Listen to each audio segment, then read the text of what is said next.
অর্থনৈতিক সংকটের কারণে সুচিকিৎসা ও পরিচর্যা করাতে না পেরে দিনাজপুরের বীরগঞ্জ উপজেলায় জন্মগত প্রতিবন্ধী দুই ভাইকে বাড়ির বারান্দায় শিকল দিয়ে বেঁধে দিন কাটাতে হচ্ছে। উপজেলার ৮ নম্বর ভোগনগর ইউনিয়নের কালাপুকুর পুকুরপাড়া গ্রামের বাসিন্দা দেলোয়ার হোসেন ও আয়েশা সিদ্দিকা দম্পতির ৪ সন্তানের মধ্যে ১৭ বছর বয়সী আশিক ইসলাম এবং ১৪ বছর বয়সী আব্দুল আলিম দীর্ঘদিন ধরে মানসিক ও শারীরিক প্রতিবন্ধকতায় ভুগছেন। চরম আর্থিক সংকটে থাকা দিনমজুর পরিবারটির সামর্থ্য না থাকায় ঘরের বারান্দায় প্রতিনিয়ত ওদের শিকল দিয়ে আটকে রাখা ছাড়া কোনো বিকল্প পথ থাকছে না। আমার স্বামীর নাম দেলোয়ার হোসেন, ডাক নাম গোল্ডেন। আমার গ্রাম কালাপুকুর পুকুরপাড়া। আমার পোস্ট ভাবকি, থানা বীরগঞ্জ, জেলা দিনাজপুর। আমার 2টি প্রতিবন্ধী বাচ্চা আছে। আমার পরিবারে আমরা 6 জন। 2টি সন্তান প্রতিবন্ধী আর 2টি সন্তান সুস্থ। আমার পরিবারের স্বামীও অসুস্থ। এখন আমরা এই সংসারটাকে আমরা চালাইতে পারি না। এজন্য আমরা সরকারের কাছে আবেদন করতেছি।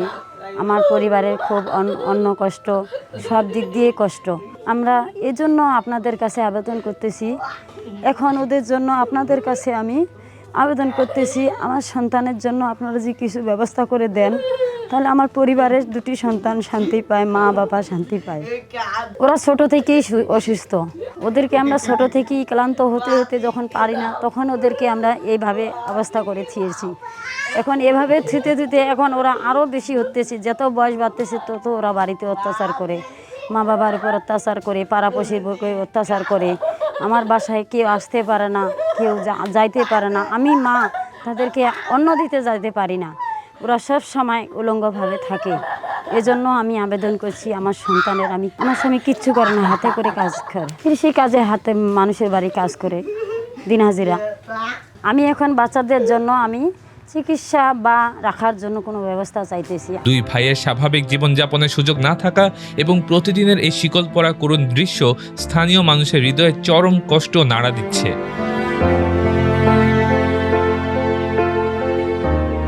৮ নম্বর ভোগনগর ইউনিয়ন পরিষদের চেয়ারম্যান মোহাম্মদ রাজিউর রহমান রাজু জানিয়েছেন, ইউনিয়ন পরিষদের পক্ষ থেকে তারা সবসময় সহায় সম্বলহীন পরিবারের পাশে আছেন এবং সরকারি সহযোগিতায় সর্বোচ্চ উদ্যোগ নেওয়া হচ্ছে। তো যেই ছেলে দুটির কথা আপনারা জানতে চাচ্ছেন, দেলোয়ার সাহেব উনি একজন প্রতিবন্ধী মানুষ এবং তার যে সন্তান তারাও প্রতিবন্ধী। ইতিমধ্যেই তারা সরকার থেকে প্রতিবন্ধী হিসাবে তার সন্তান দুটি ভাতা পায় এবং তাকে আমরা সরকার থেকে যে রিলিফগুলি আসে সেগুলি আমরা প্রতিবার দেওয়ার চেষ্টা করি। তারপরেও মানবিকভাবে তার আরও সুযোগ সুবিধা দেওয়া দরকার। তো আমরা চাই যে শুধু ইউনিয়ন পরিষদ না, যারা সমাজে বিত্তবান রয়েছেন এবং সরকারের যারা ঊর্ধ্বতন পর্যায়ে রয়েছেন, তারা এই অসহায় পরিবারটাকে যদি একটু সহায়তার হাত আপনারা যদি বাড়িয়ে দেন, তাহলে এই পরিবারটা একটু হলেও তারা সুখ শান্তিতে থাকতে পারবে। এটাই আমি সবার কাছে আকুল আবেদন করি। অন্যদিকে স্থানীয় বাসিন্দা মোহাম্মদ আরিফুল ইসলাম জানান, পরিবারটির অবস্থা অত্যন্ত সংকটপূর্ণ হওয়ায় দেশের বিত্তবান ও মানবিক মানুষদের অনতিবিলম্বে এগিয়ে আসা উচিত। তারা অনেক কষ্টের মধ্যে পড়ে আছে। তার বাবা একজন দিনমজুর, বাচ্চাগুলোকে নিয়ে অনেক কষ্ট করে খাওয়ায়। আবার বাচ্চাগুলা অনেক চিল্লা হাল্লা একটু ছেড়ে দিলে বাইরে চলে যায়।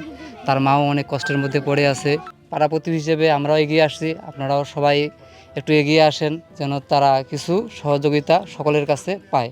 আমরাও অনুরোধ করতেছি যে আপনারা একটু সহযোগিতার হাত বাড়িয়ে দেন। আর বাবা মাও যে বেশি একটা স্বাবলম্বী তাও না, খুব গরিব শ্রেণীর মানুষ।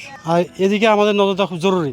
তারা যদি তাদের সাথে আমরা এগিয়ে আসি, তাহলে তাদের জন্য ভবিষ্যৎ আলোকিত হতে পারে। আমার নাম মোহাম্মদ ইব্রাহিম। আমি ওনাদের প্রতিবেশী হিসেবে বলছি। আসলেই তারা খুব কষ্টের মধ্যে আছে। পরিবারটা আর কি খুবই কষ্টের ভিতরে আছে আর কি। এক কথায় তারা চলতে পারতেছে না, এরকম পরিস্থিতি। চিকিৎসা বাণিজ্য করবে, তারও কোনো ব্যবস্থা নেই। এখন আপনারা যদি দেশবাসী আপনারা সবাই যদি দয়া করে যদি এই পরিবারটার উপরে একটু যদি নজর দেন বা যদি কোনো সহযোগিতা করেন, তাহলে আসলে অনেক একটু উন্নত চিকিৎসা হলেই তা আসলে ছেলে দুটা সুস্থ হবে আশা করা যায়। স্থানীয়দের প্রত্যাশা, সরকারি বেসরকারি প্রতিষ্ঠান ও সমাজের বিত্তবান মানুষ হাত বাড়ালে সঠিক চিকিৎসার মাধ্যমে দুই ভাইকে শিকলমুক্ত করে মর্যাদাপূর্ণ জীবনে ফিরিয়ে আনা সম্ভব হবে।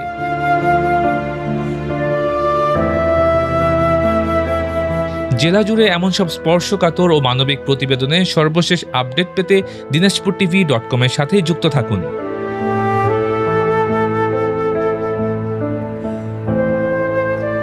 Multimedia desk, Dinajpur TV.